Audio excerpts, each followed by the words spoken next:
गिरिराज जी क्यों कहा गया गोवर्धन जी को, इनकी उत्पत्ति कैसे हुई और गिरिराज जी महाराज की क्या महिमा है। श्री नंद बाबा ने गर्गाचार्य जी को प्रेरित किया महिमा वर्णन करने। उपनंद आदि बड़े बड़े महापुरुष ये सब बैठ करके गिरिराज महाराज की महिमा सुन रहे हैं।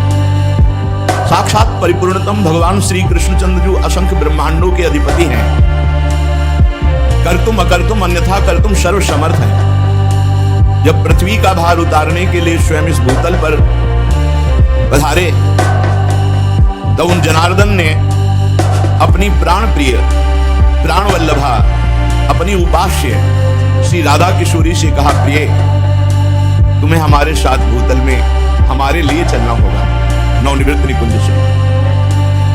किशोरी जी ने कहा, प्राणनाथ आप चलने की बात कैसे सोच सकते हैं, जहां वृंदावन नहीं, जहां यमुना सखी नहीं, जहां गिरिराज गोवर्धन नहीं, वहां मेरा पदार्पण हो ही नहीं सकता। भूतल पर अगर हमारी सखी यमुना जी नहीं, गिरिराज गोवर्धन नहीं, तो प्राणनाथ जहां वृंदावन नहीं वहां राधा किशोरी नहीं जा सकती। श्री लाडली जी की बात सुनकर हरिजू ने मुस्कुरा दिया और कहा, हमने पहले से व्यवस्था की। मृत्यु लोक में, भारत भूमि में, माथुर मंडल में अपने को ही 84 कोस भूमि में मैंने विस्तार किया है। ये 84 कोस भूमि श्री कृष्ण स्वरूप है। उस 84 कोस भूमि में आपके विलास के लिए, आपकी सेवा के लिए जो जो चाहिए वो हमें पहले से पता है। यमुना जी, गोवर्धन, संपूर्ण आपके सुख के लिए वृंदावन की शोभा भूतल पर उतरेगी। नंद बाबा ने पूछा कि आप पहले से गिरिराज जी महाराज ब्रजभूमि में प्रकट हो गए? तो कहा नहीं, इस शालमली द्वीप के भीतर द्रोणाचल के गर्भ में उत्पन्न हुए थे। जो द्रोणागिरी है उनके पुत्र हैं गोवर्धन जी महाराज, वहां प्रकाशित हुए थे। जब गिरिराज जी महाराज प्रकट हुए थे तो समस्त देवताओं ने पुष्प वर्षा करके गिरिराज जी महाराज का अभिनंदन वंदन किया शालमली द्वीप द्रोणागिरी पर।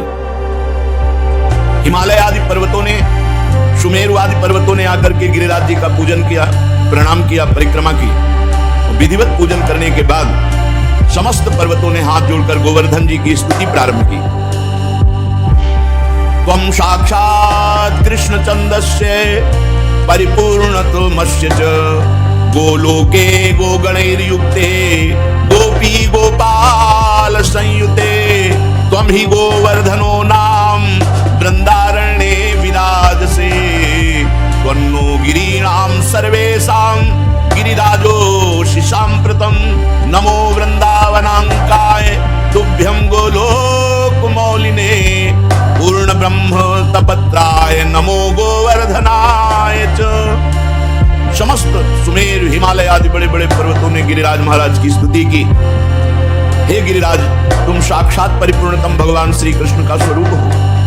भगवान श्री कृष्ण की प्राण प्यारी गौओं का समुदाय, गोपाल, गोप सुंदरी गोपियों का समुदाय, ये सब आपकी तलहटी में आनंद प्राप्त करेगा। तुम्हारा नाम गोवर्धन है, तुम वृंदावन में नित्य विराजोगे। इस समय हम समस्त पर्वतराज आपको गिरिराज पदवी प्रदान करते हैं। द्रोणागिरी की गोद में प्रकट हुए गोवर्धन महाराज को गिरिराज पदवी प्रदान की समस्त विश्व के महान महान पर्वतों ने। वृंदावन सच्चिदानंदमय है, गोवर्धन भगवान द्रोणागिरी में विराजमान है। समस्त देवता गिरिराज सुमेरु आदि स्तुति करके गोवर्धन जी महाराज को प्रणाम करके, परिक्रमा करके सब अपने अपने स्थान को गए। उसी समय महिमा सुन करके कि द्रोणागिरी पे गोवर्धन जी महाराज प्रकट हुए हैं, बड़े ही तप के धनी पुलस्त ऋषि कौतुकवश दर्शन करने के लिए गिरिराज जी द्रोणागिरी पर पहुंचे। देखा द्रोणाचल की गोद में गौर श्याम वर्ण, गिरिराज जी के शिलाओं में आभा प्रकट होती, गौर श्याम। एकाग्रता पूर्वक जब गिरिराज जी की परिक्रमा करो, दूर से देखो तो कुछ शिला में गौर रंग, कुछ शिला में श्याम रंग आपको दिखाई देगा। गोवर्धन भगवान ऐसे माधवी, मालती, सुंदर सुंदर लताएं, गुफाएं, बड़े सुंदर वृक्ष जो मीठे फलों के भार से सुंदर सुंदर सरोवर, कुंड, झरने, महाराज देखते ही पुलस्त ऋषि लुट गए। ये तो महान तपस्या करने की स्थली है, इनकी कंदराओं में तो बहुत आनंद आएगा ध्यान करने में भगवान का। सैकड़ों शिखर गिरिराज जी महाराज के रत्न में विविध रंग बिरंगे धातु, विविध शोभा पुष्पों की, नाना प्रकार के पक्षी खग कोलाहल कर रहे हैं, झरने गिर रहे, मृग और बहुत से बंदर, मयूर, केकिका ध्वनि, बड़ा आनंद गिरिराज महाराज। पुलस्त जी के मन में इच्छा हुई कि ये पर्वत हमारे अधिकार में आना चाहिए, गोवर्धन। द्रोणाचल से कहा, द्रोणागिरी मैं तुम्हें आदेश करता हूं अपने पुत्र का मुझे दान करो। द्रोणागिरी के पुत्र हैं गोवर्धन जी महाराज। तुम पर्वतों के स्वामी हो, तुम्हारा बड़े बड़े ऋषि मुनि तपस्या के द्वारा आदर करते हैं, तुम बड़ी औषधियों की पुंज हो, दिव्य औषधियां तुम में प्रकाशित होती है। जब लक्ष्मण जी को वीर घातनी शक्ति मेघनाथ ने मारी थी तो यहीं से औषधि, तो हनुमान जी महाराज को लगा कि कौन सी औषधि है, क्योंकि उन्होंने बताया प्रज्वलित तेजोमयी, तो कालने मैंने साथ प्रज्वलित तेजोमय कर दी थी कि हनुमान जी भ्रम में पड़ जाए, लेकिन बुद्धिमान अग्रगण्यम बलवताम वरिष्ठम पूरा द्रोणागिरी उखाड़ लिया, जो मन आवे सो छांट लो औषधि। तुम औषधियों से संपन्न हो। मैं काशी में गिरिराज जी को विराजमान करूंगा, क्योंकि मैं काशी वास करने वाला हूं और मैं याचना ही नहीं कर रहा, आदेश दे रहा हूं। अगर ना तो साफ, मेरा कोई प्रयोजन नहीं है, मैं तपस्या करूंगा गोवर्धन की शोभा देख करके, ऐसा मेरे मन में आया। भगवान विश्वेश्वर की महानगरी परम पवित्र मोक्ष प्रदायिनी काशी में जाकर गिरिराज गोवर्धन को विराजमान करेंगे। जहां पार्श्व में गंगा नदी बह रही है, विश्वेश्वर विश्वनाथ भगवान विराजमान है, वहीं गोवर्धन को विराजमान करेंगे। आज तक ऐसा यश प्राप्त नहीं होगा जैसा गोवर्धन को यश प्राप्त होगा काशी में। मैं गोवर्धन के ऊपर ऐसी तपस्या करूंगा कि त्रिभुवन गोवर्धन की वंदना करेगा, और मेरी अभिलाषा तुम्हें पूर्ण करनी होगी। पुलस्त जी की बात सुनकर के सदैव प्रकट हुए द्रोणागिरी और रोने लगे। द्रोणागिरी ने कहा, पुत्र स्नेह विह्वल, मेरे आंसुओं को तुम देख रहे हो तो आप अपनी तपस्या की बात सोच रहे हो। जब से गोवर्धन जी आए तब से मैं महान आनंद से हूं, मेरा आनंद क्यों छीनोगे? पुलस्त जी ने कहा, आप शोक मत करो, आपका यश होगा। द्रोणाचल बोले, महामुनि मैं पुत्र स्नेह से व्याकुल हूं, मुझे पुत्र अत्यंत प्रिय है, तथापि मैं आपकी आज्ञा का भी उल्लंघन नहीं कर सकता, क्योंकि जानता हूं आप एक क्षण में साप देकर मुझे भस्म कर सकते हैं। द्रोणागिरी गिरिराज जी को अपने अंक में भर के कहा, पुत्र कुछ भगवान और रचे हैं, इनकी सोच अलग है, लेकिन कुछ भगवान और रचे हैं। भगवान का संकेत मानकर मैं तुम्हें इनको दान करता हूं। भारतवर्ष बड़ा पवित्र देश, धर्ममय देश है, जहां केवल भारतवर्ष में धर्म, अर्थ और काम मोक्ष की आराधना होती है। निष्काम कर्म के द्वारा, ज्ञान योग के द्वारा तत्वबोध या प्रेम केवल भारतवर्ष में। मैं तुम्हें प्रदान करता हूं पुलस्त ऋषि। गोवर्धन जी ने महान ऋषि पुलस्त जी से कहा, थोड़ा आप हमारा परिचय भी तो जान लें। 8 योजन लंबा, 8 चौको 32 कोश, 2 योजन ऊंचा, 8 कोश, 5 योजन चौड़ा, 20 कोश, 5 चौको 20। ऐसे थे गिरिराज जी जब यहां आए थे। साफ हो गया महाराज का आगे, तो रोज तिल तिल घट रहे हैं। ऐसी दशा में आप देख पाओगे कि मुझे ले जाकर काशी में विराजमान कर दो। पुलस्त जी ने कहा, बेटा मैं पुलस्त हूं, अगर संकल्प करूं तो पूरे भूमंडल को उठा के चल सकता हूं। मेरे हाथ पर केवल तुम बैठ जाना, मैं काशी में ही छोड़ूंगा तुम्हें। गोवर्धन ने कहा, फिर एक बार क्या बोल गए आप, सोच लो। एक बार हाथ में आ गया, उतार दिया तो फिर तुम्हारी सामर्थ्य नहीं होगी कि आप मुझे हिला भी सको। मेरी प्रतिज्ञा और आपकी प्रतिज्ञा एक। आपने कहा मैं यहां से उठाऊंगा और काशी में रखूंगा, और मैं कह रहा हूं अगर बीच में रख दिया तो मैं आपके यहां उठाए फिर नहीं उठूंगा। पुलस्त जी ने बात तय कर ली। शाल्मली द्वीप से लेकर कितने बड़े महान तपस्वी भारतवर्ष के कौशल देश के रास्ते में लिए हुए गिरिराज जी को आ रहे हैं। पर्वत द्रोणागिरी विकल हो गए। गोवर्धन जी ने द्रोणागिरी को प्रणाम किया और कहा, सदैव आपके साथ हमारा नाम, हमारे साथ आपका नाम जुड़ा रहेगा। आंसुओं से अभिषिक्त होकर द्रोणागिरी ने गिरिराज महाराज को विदा किया। दाहिने हाथ पर पुलस्त ऋषि ने उठा लिया और बड़ी तीव्र गति से चले। गिरिराज महाराज शांत देखते रहे। जे ही माथुर मंडल में आए, ब्रज 84 कोष में जहां गिरिराज जी विराजमान है, गिरिराज जी अपना भार भी बढ़ा लिया और विचार किया, ये मेरी लीला स्थली है मेरे प्रभु की, मैं यहां से एक कदम बाहर नहीं जाऊंगा। यहां भगवान श्री कृष्ण श्री किशोरी जी के साथ, ब्रजगोपियों के साथ, ग्वाल वालों के साथ यहाँ दिव्य लीला करेंगे, उसका मुझे आनंद मिलेगा। कैशोर लीला, बाल लीला, सब लीलाओं का आनंद मुझे मिलेगा। इतना ही नहीं, मेरे ऊपर दान लीला, मान लीला, ये सब प्रभु करेंगे। मैं एक कदम यहां से नहीं जाऊंगा ब्रजभूमि से। जहां किशोरी जी के साथ प्रभु अपने चरणों से विहरण करेंगे, वहां छोड़कर मैं अब कहां जाऊं। गिरिराज गोवर्धन इतने भारी पड़ गए कि मुनि का हाथ ऐसा लगा कि टूट जाएगा, और साथ में बड़ी जोर की लघुशंका लगी। गिरिराज महाराज की लीला, भार तो तपबल से रोक रहे थे, लेकिन लघुशंका तपबल से कहां तक रोके। वो बात थी कि अगर रख दिया तो भी तुम्हारी ताकत नहीं कि उठा सको। इतनी लघुशंका लगी कि वो बात भूल गए और भार से हाथ पीड़ित। तो गिरिराज महाराज जहां विराजमान है, यहीं विराजमान किया, लघुशंका किया, आचमन किया, पवित्र हुए और गोवर्धन से गाओ, कर कमल में विराजमान हो। बोले खत्म खेल, हमारी और आपकी प्रतिज्ञा थी कि आप रख दोगे, उठा नहीं पाओगे। उनका तुम्हारे आने से मैं अभी उठाकर तुम्हें ले चलता हूं। पुलस्त्य ऋषि ने अपना सारा तेज तप बल सब लगा दिया, गिरिराज महाराज टस से मस नहीं हुई। मुनि ने कहा दैन्यता पूर्वक, गिरिराज तुम मेरी शक्ति का उपहास मत करो, मुझे अभी क्रोध तुम पर नहीं आ रहा है। मैं बहुत प्यार से तुम्हें द्रोणागिरी से सालमली द्वीप से लाया हूं काशी ले जाने के लिए, तुम मेरी भावना में बाधा मत पहुंचाओ। गिरिश्रेष्ठ चलो, भार अधिक मत बढ़ाओ। मैं जान गया हूं कि तुम रूठ रहे हो, लेकिन शीघ्र तुम्हारा सम्मान काशी में होगा। गोवर्धन जी ने कहा मेरा दोष नहीं है, आपने कोई मुझे यहां स्थापित नहीं किया है कि आप हमको लाके यहां से स्थापित किया। हमारी प्रतिज्ञा थी, धरना मत बीच में, क्यों रख दिया बीच में? तो लघुशंका, इसके हम जिम्मेवार थोड़ी है। अब मैं यहां से एक कदम भी नहीं जाऊंगा, तुम्हारी ताकत नहीं कि यहां से ले जाओ। अब तो पुलस्त्य मुनि की सारी इंद्रियां क्रोध से व्याकुल हो गई और ओठ फड़कने लगे। उन्होंने कहा तुम हमारा सारा उद्यम व्यर्थ कर दिया है द्रोण पुत्र गोवर्धन। मैं तुम्हें शाप देता हूं कि आज के बाद तुम तिल तिल रोज घटोगे। गिरिराज महाराज पहले 8 योजन 32, अब 21 किलोमीटर की परिक्रमा रह गई। कितने ऊंचे? 2 योजन 8 कोष, 5 योजन चौड़े, बहुत देखो तिल तिल रह गए। भजन कर लो, कलयुग और आगे बढ़ेगा तो गंगा और गिरिराज अंतर्ध्यान। जब तक गंगा और गिरिराज है, कलयुग का तांडव नहीं हो सकता। पर रोज एक एक तिल गिरिराज जी क्षीण हो रहे हैं। शाप दे दिया, तिल तिल भर तुम रोज क्षीण हो गए। गिरे त्वाति धृष्टेन न कृतो में मनोरथा, तस्मात् तु तिल मात्रम ही नित्यम त्वं क्षीणताम ब्रज। ब्रजवास करो, लेकिन एक एक तिल रोज क्षीण हो गए।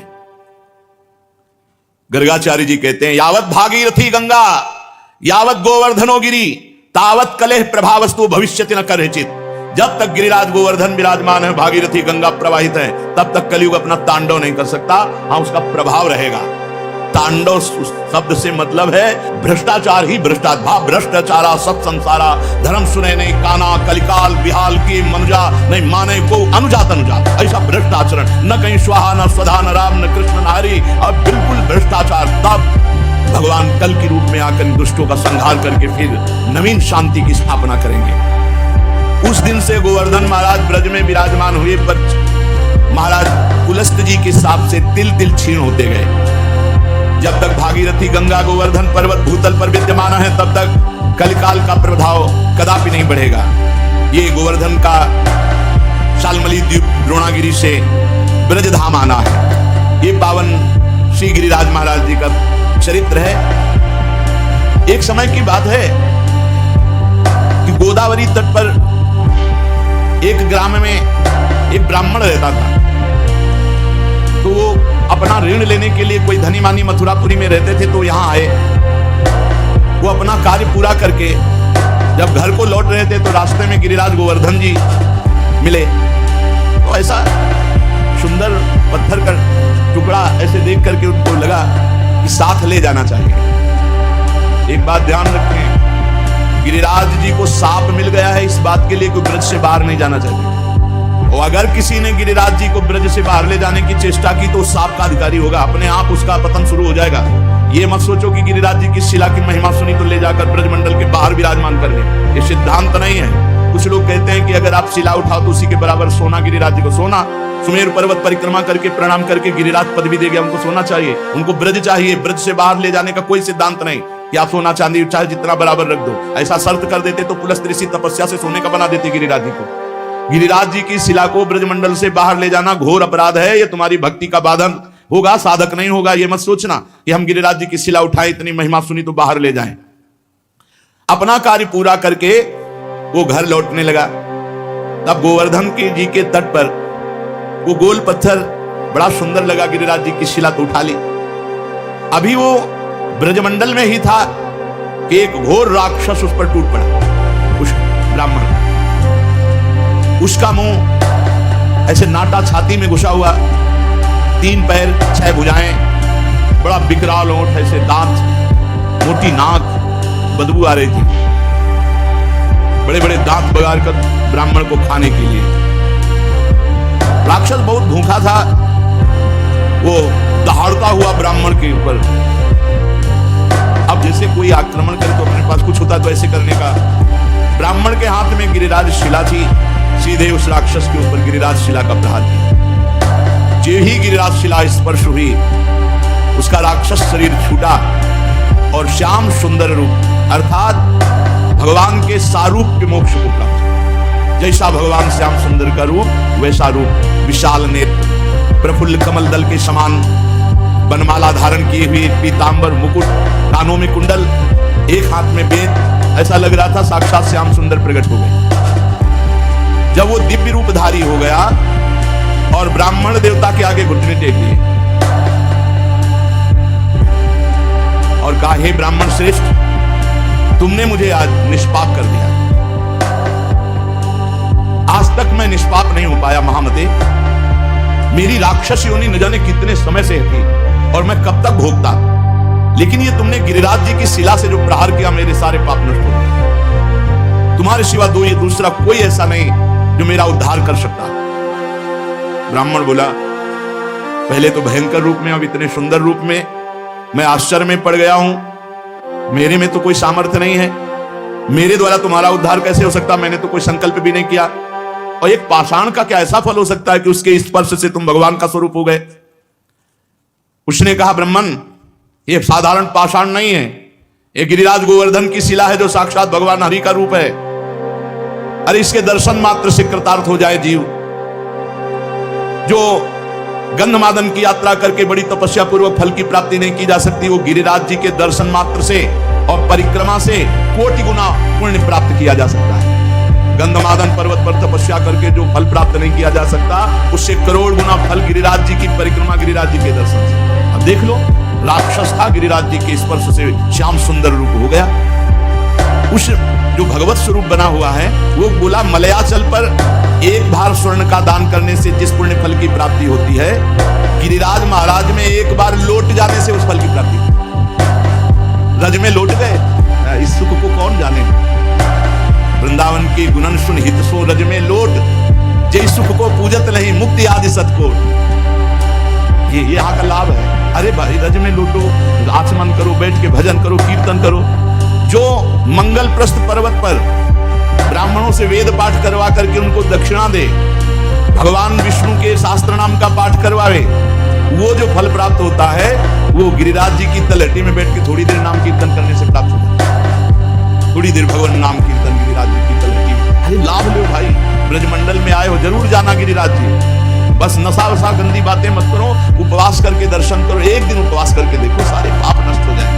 मानसी गंगा में स्नान करो, राधा कुंडाचमन, कृष्ण कुंडाचमन, रज में लोटो परिक्रमा। कितना मंगलमय देश है ब्रज 84 कोस।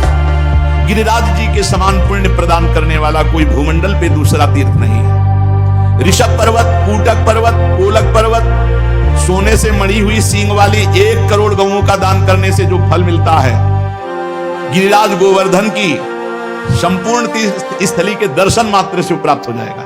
जैसे बताए गए जो तीर्थ स्थलियां, इनमें भ्रमण किए, ब्रजवासियों से पूछ ले, वो बता देंगे कि अमुक जगह एक परिक्रमा जो रोड वाली है, उसमें तो आप ज्यादा दर्शन आदि का लाभ नहीं ले सकते, लेकिन अंदर वाली जब परिक्रमा करेंगे और एक ब्रजवासी कोई गाइड करने वाला हो तो वो सब ये छुपे हुए जो तीर्थ स्थल हैं सबके दर्शन करा देंगे।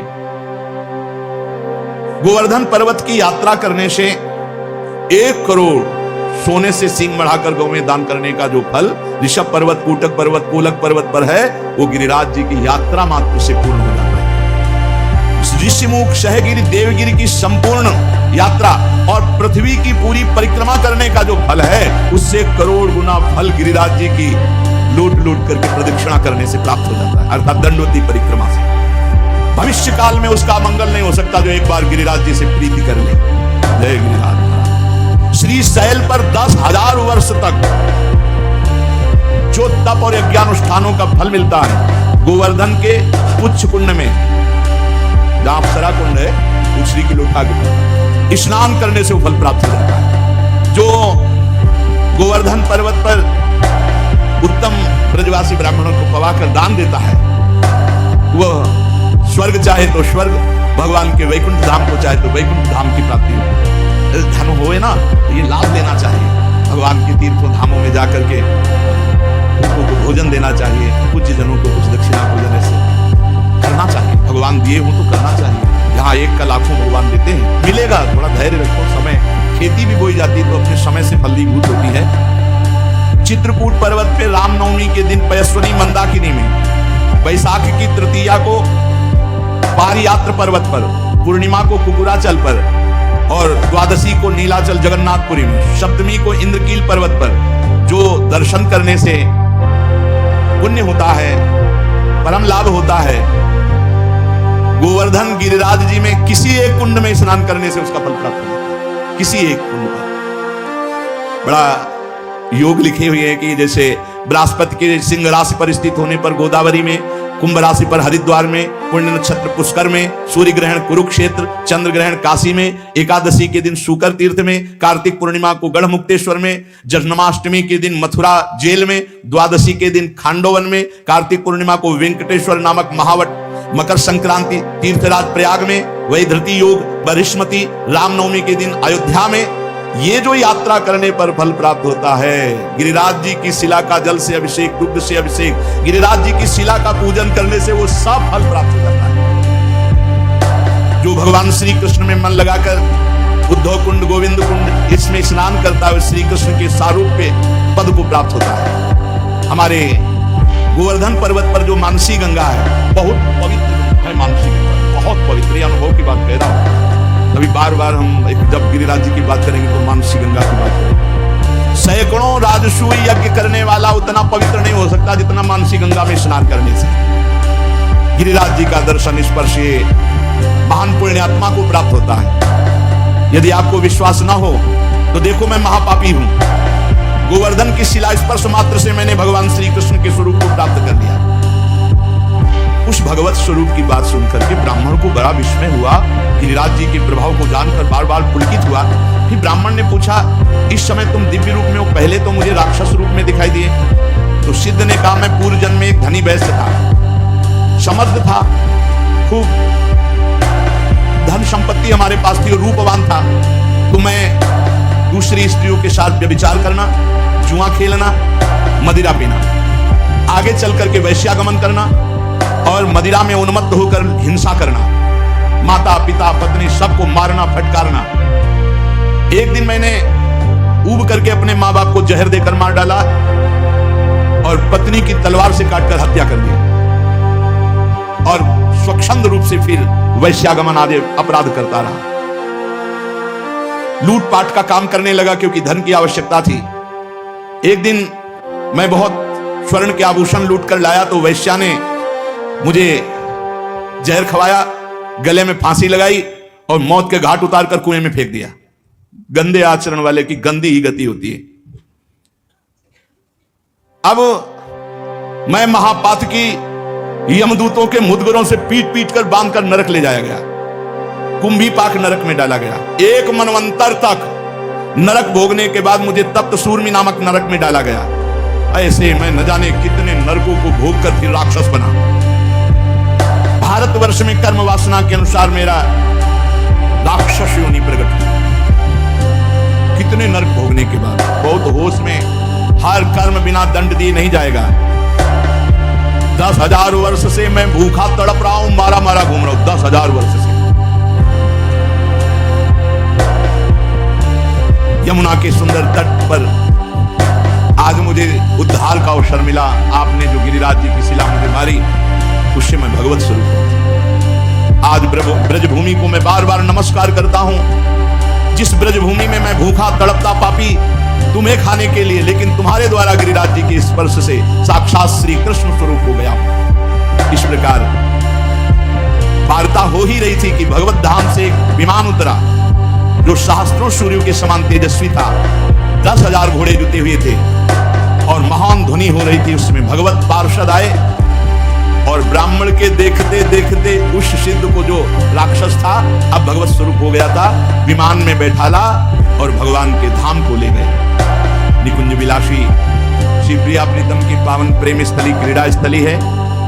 श्री गिरिराज महाराज, नंदगांव, बरसाना, ये सब महान महान तीर्थराज। प्रयाग भी यहाँ आकर अपने पापों का प्रायश्चित करते हैं। जो तीर्थों से पाप इकट्ठा करते हैं उनको यहाँ भस्म करते हैं आकर। इसलिए हम सब सौभाग्यशाली जो हमें ब्रजभूमि में आने को मिला, वास मिला। अब हम अपने जीवन को ऐसी एक धारा में, देखो जो कर्म करोगे उसका आपको फल भोगना पड़ेगा। चरित्र सुन करके भयभीत होना चाहिए और भगवान की शरण में जाना चाहिए और वो उपाय करना चाहिए जिससे हम निष्पाप हो जाएं, हमें दंड भोगने को ना मिले, हमें कम से कम अगला जन्म मिले तो सुअर कुत्ता का ना मिले, फिर मनुष्य जन्म मिले, हम साधना करके भगवान की प्राप्ति करें। मनुष्य जीवन बड़ा दुर्लभ है। दुख की निवृत्ति के लिए कोई भ्रमित मत होना, बार बार आपसे कह रहे हैं। जब तक आप स्वयं अनुष्ठान नहीं करेंगे, स्वयं भजन नहीं करेंगे, तब तक आपके दुख को कोई मिटा नहीं सकता, नहीं मिटा सकता। का हिमवंत मुनीस सुन जो कुछ लिखा ले, देव दनुज नर नाग मुनि कौन मेटना, बेकार का इधर उधर मत पढ़ो। स्वयं सत्संग सुनो, विवेक के द्वारा अच्छे आचरण करो, नाम कीर्तन करो, भगवान की चर्चा कहो, भगवान की चर्चा सुनो और दूसरे में भगवत भाव करके उनका मंगल सोचो। दूसरों का मंगल सोचने वाला स्वयं मंगलमय हो जाता है और दूसरों का मंगल करने वाला स्वयं अमंगल रूप हो। देखो राक्षस माता पिता को मारा, पत्नी को मारा तो घोर राक्षस बने और मरे कैसे? जहर खवा के गला घोंट के अंधे कुएं में फेंक दिए गए और हजारों वर्ष, मनवंतर का मतलब बहुत होता है, ऐसे नरकों को भोग कर फिर राक्षस बने। हम लोग ब्रजमंडल में आए, सत्संग सुने। अब हमारा जीवन नीचे नहीं गिरना चाहिए, हमारी उन्नति होनी चाहिए और वो होगी नाम जप से। रज का सेवन करो, चरणामृत पियो। बहुत बड़ी सामर्थ्य रोज चरणामृत पीने में है। अकाल मृत्यु हरणम सर्वव्याधि विनाशनम श्री कृष्ण पादोदकम पीत्वा पुनर्जन्म न विद्यते। खूब चरणामृत पान करके नाम जप करके ये जीवन सार्थक कर ले।